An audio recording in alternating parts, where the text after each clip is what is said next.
G'day mates, welcome back to my YouTube channel. Today's news video is going to be one of the longest and craziest that I've ever done. There is so much to cover. We had a $50,000 Twitch Rivals Fortnite tournament that was supposed to be a bit of fun. It was pickaxe only, it was hand cannons and snipers, everyone has to hot drop.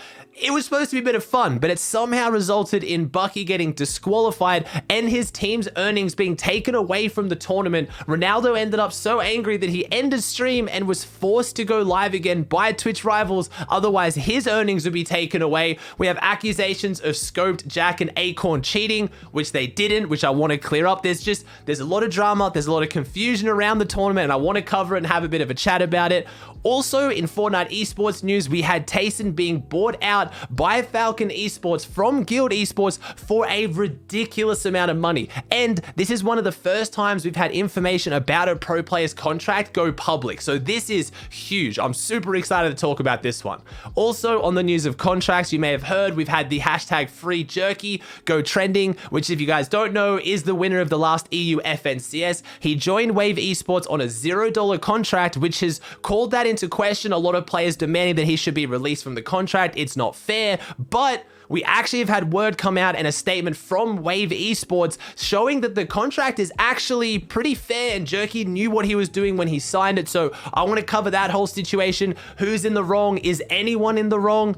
Also, I know it happened a few days ago, but I need to talk about Ops being banned from Twitch and why that happened and what it means for other streamers like Clicks, like EmadGG, who are on 2 DMCA strikes themselves. So let's jump into it. It's a crazy one.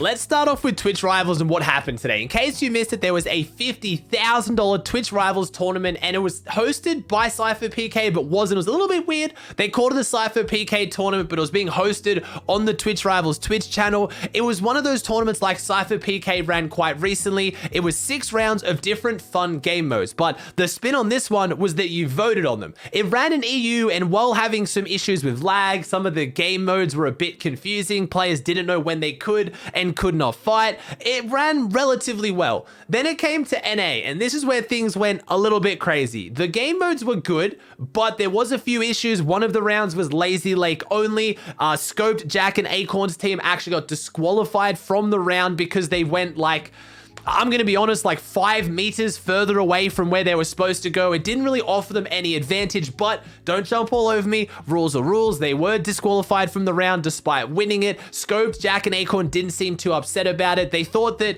it was a bit odd because honestly, they literally went like 5 meters down the river. It was still the same river, but again, rules are rules. You can't complain, and they didn't complain, but I wanted to make sure that if you guys heard that Jack, Scoped, and Acorn got DQ'd for cheating, they didn't deliberately cheat. There's no drama there. People try to stir up drama saying that Bucke got them banned because he came second.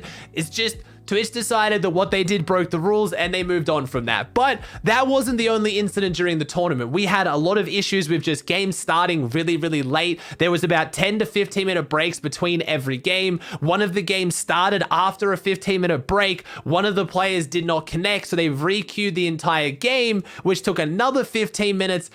It took about 4 hours. I think it was about 4 hours and 10 minutes by the time the final results came out to play 6 rounds of Fortnite. When one of them, the first round, was just everybody landing and eliminating themselves. The game mode was whoever is the last to be eliminated, so that the team that wins loses points. So the round was done in 30 seconds. So technically, it took about 4 hours to get through 5 games of Fortnite. So you can understand why the teams are frustrated. There was some weird rule changes. One of the game modes was supposed to be hand cannons and snipers only. Turns out you're also allowed to run pistols, which, as you guys know, is very different. Teams like Colazo didn't get that message, so they went down. So tensions were high. The tournament was supposed to be for a bit of fun. There was big money on the line, but it wasn't running the most smooth. And I think that's a combination of the players creating a little bit of friction and issues, because the players being frustrated made the games run slower, made the rules have issues, made disqualifying have issues. So it was a bit of the players, it was a bit of Twitch Rivals. I will admit the tournament could have been ran a little bit better,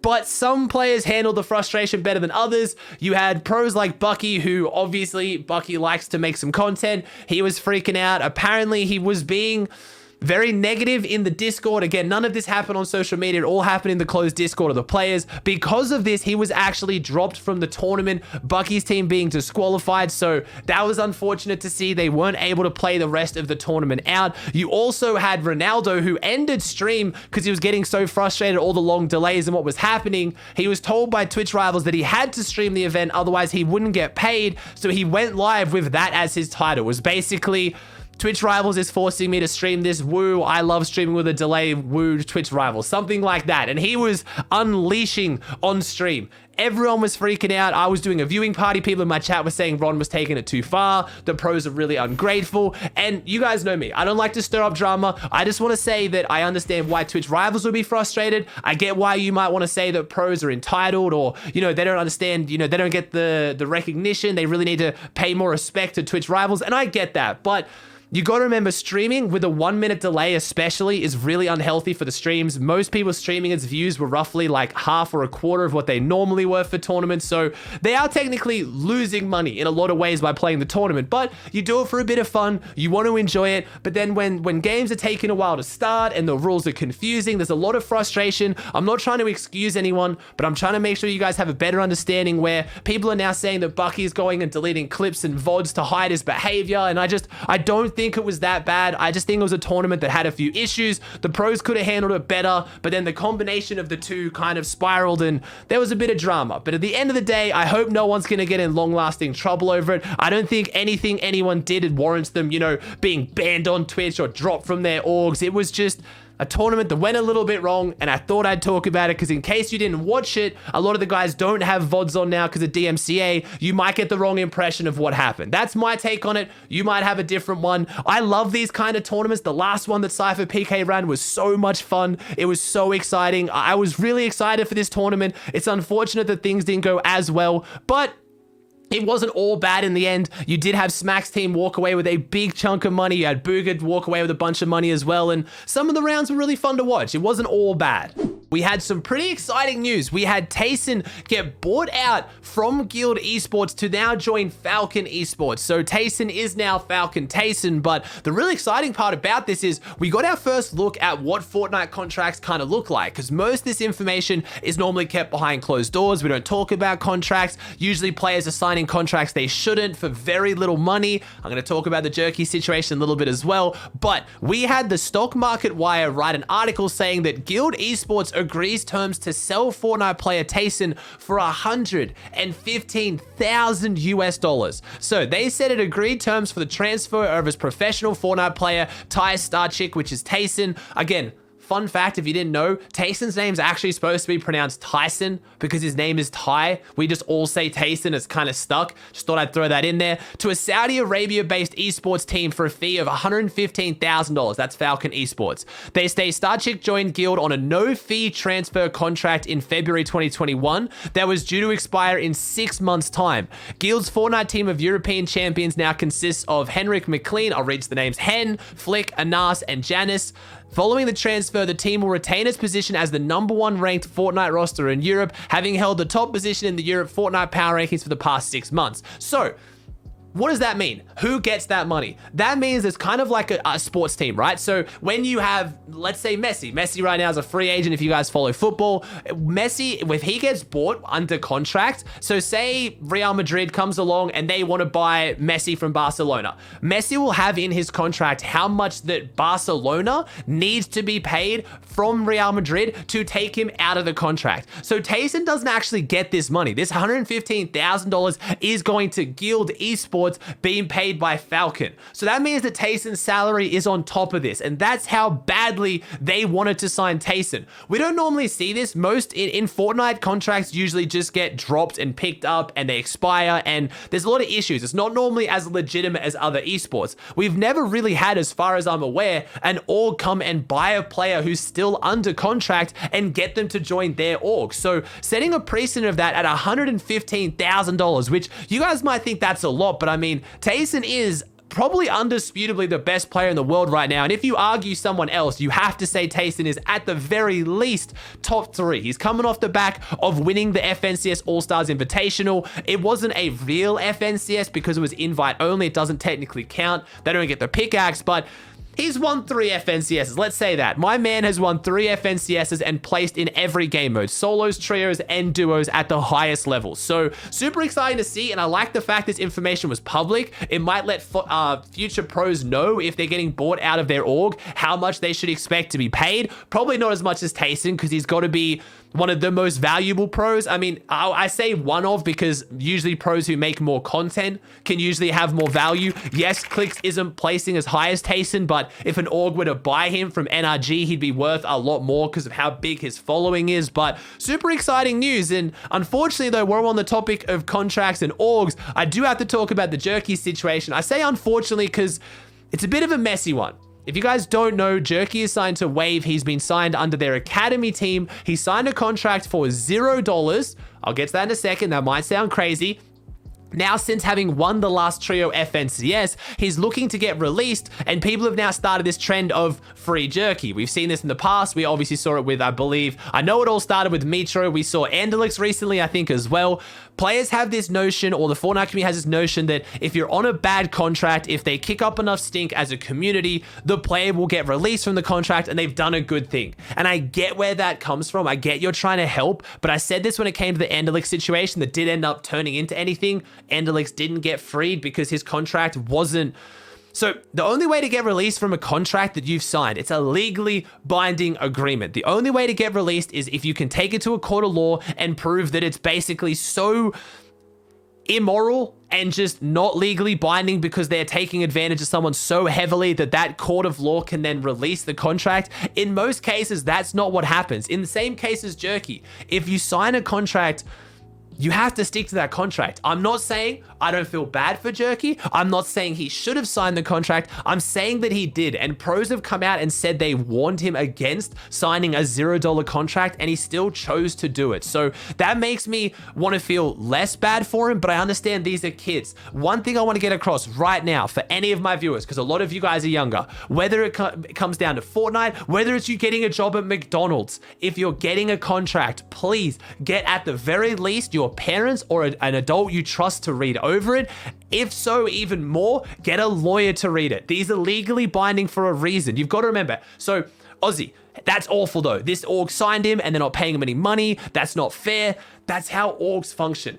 Orgs sign you as a player and they give you an amount, hoping and banking on the fact that you're going to make more later than what they pay you. That's how they profit in most ways. If you pay someone $1,000 a month to join your org, and in 3 months' time, they win $50,000 and you take 10% of that, you've made $5,000. You have profited. That's how they work. A lot of the times there's other factors. There's, you've got contracts and sponsors. Maybe they bring on G Fuel as a sponsor. The org gets paid by G Fuel to then put G Fuel on their players, jerseys and on their streams and stuff. So there's other ways that orgs make money, but contracts and earnings and taking a percentage of those earnings is quite often what happens. So I'm not saying the Jurekys shouldn't get let out of his contract. I would hope they would maybe renegotiate it. He's now won an FNCS. He's worth way more. Wave has since come out and spoken about this, saying that their logic is that Jurekys is trying to get out of the contract now because he's coming off the back of an FNCS win and he wants to be worth even more. He thinks now is when he's worth the most.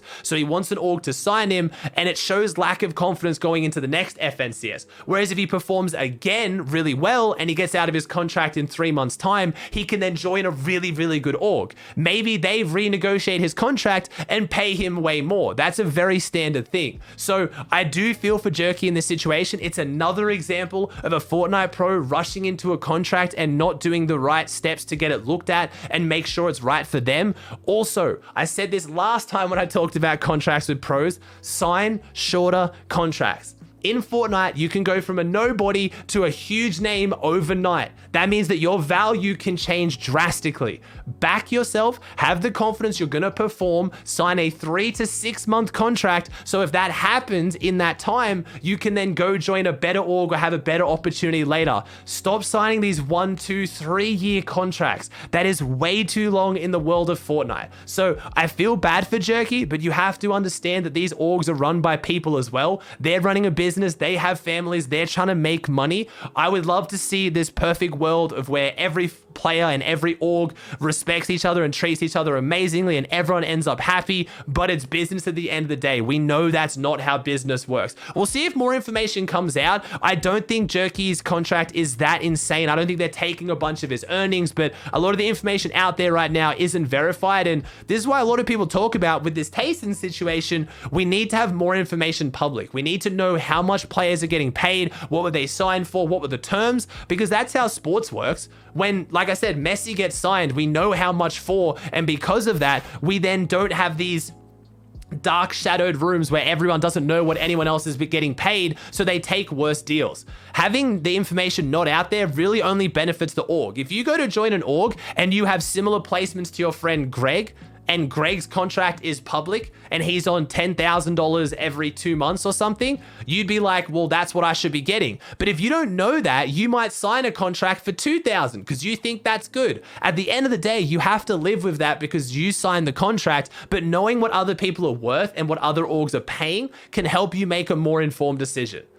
I hope I covered that well. It's a delicate situation. I don't want to make it sound like I don't feel for Jurekys in this situation. I'm just trying to educate you guys to make sure this stops happening, because there's two sides. There's the org side and the player side.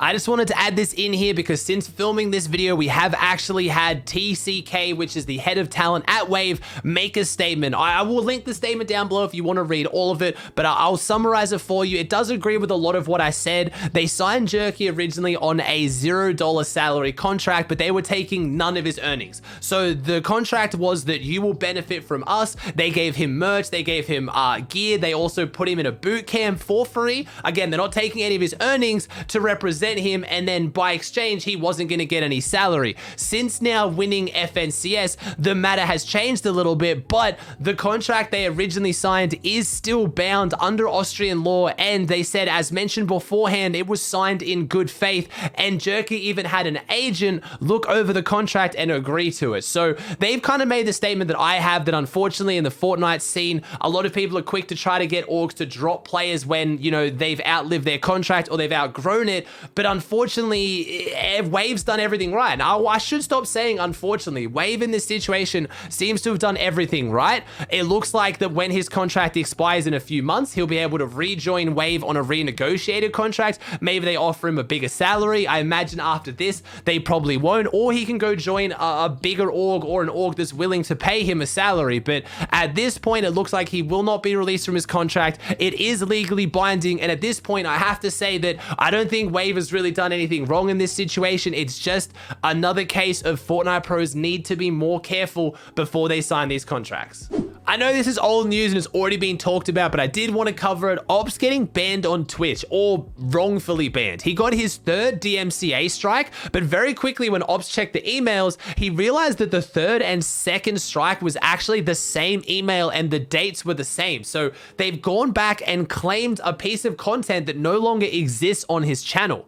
He said, my Twitch manager is looking into this right now, but this is a permaban. The GG's, it was fun while it was lasted. He started getting really upset. On my life, this has to be a mistake. How did I get striked for something in May when all VODs and clips have been deleted and turned off for a while now? There's no way I can get striked for that. He ended up getting his account back, but it's kind of crazy.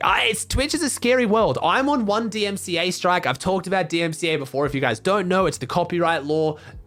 Companies and labels are getting way more serious at claiming strikes on people's accounts on Twitch for listening to copyrighted music. I've stopped listening to any copyrighted music. I'm not running the risk, because once you're on 2 strikes, stupid things like this can happen, and Ops gets banned for a few days, even though he's getting striked on content that you can't even access. What is the point of copyright laws and DMCA at this point? I've made this joke before. Do labels and brands actually think that people are going to streams like mine and Ops to listen to a song instead of just going to listen to it on Spotify? Like, do you actually think we're taking revenue from you when you could be getting it from Spotify, which is like a free platform without the, it's crazy. And I get it, don't get me wrong. I think there needs to be laws to protect copyright of content, especially music. But I think it boils down to most artists want us to listen to their music on stream because it promotes it, it shares it. I love sharing my music, especially when you credit it. I always have a song command in my chat. So anytime someone hears a song they like, they type !song, it tells them the song. It gives them a Spotify link. It's great. But a lot of this is being pushed by the labels because they're out of touch, honestly. I know what you guys might say, like, you didn't make the song, you should stop complaining. I get that. I get that side of things. That's why I've started listening to copyright-free music. But at the end of the day, the artists want people listening to their music. It's just the labels that have a problem with it because they're out of touch. These laws are so outdated. Ops almost had his career taken away from him because they copyright claimed a piece of content that you can't even access on the platform. Like, if you go to Ops's Twitch channel, you can't find the VOD or clip they actually actioned, but it was being stored on the back end of Twitch. What's the point then? Who's going to watch that? Are you like, all right, this guy right now, he is profiting off our content when that Twitch staff member accesses the back end of his like, Twitch obviously did the right thing. They came out, they wiped the strike as far as I'm aware. He is no longer banned. He was streaming today, which is great. It just shows you how scary the situation has become and why streamers who are on 2 strikes, like Ops, like EmadGG now, like Clicks, have to be super careful. It's sad, it sucks, I hate it, but you need to not run the risk because if any of those guys had their Twitch taken away and potentially their career ruined, it would be really, really upsetting. Crazy video, guys. I know that was a long one with a lot to unpack. Obviously, with tournaments and stuff coming back, I will be keeping the news series going. I'll put out some guide content here and there as well, but making news content is ultimately my favorite thing to do with this channel. So don't worry, it's still here. When news breaks, I'll do my best to cover it. So I hope you enjoyed today's video. If you did, please chuck a like on it. Let me know in the comment section down below your thoughts on anything I talked about today. If you haven't already, please subscribe to the channel. It would mean the world to me. Thank you so much for watching. I hope you enjoyed, and I'll see you in the next one.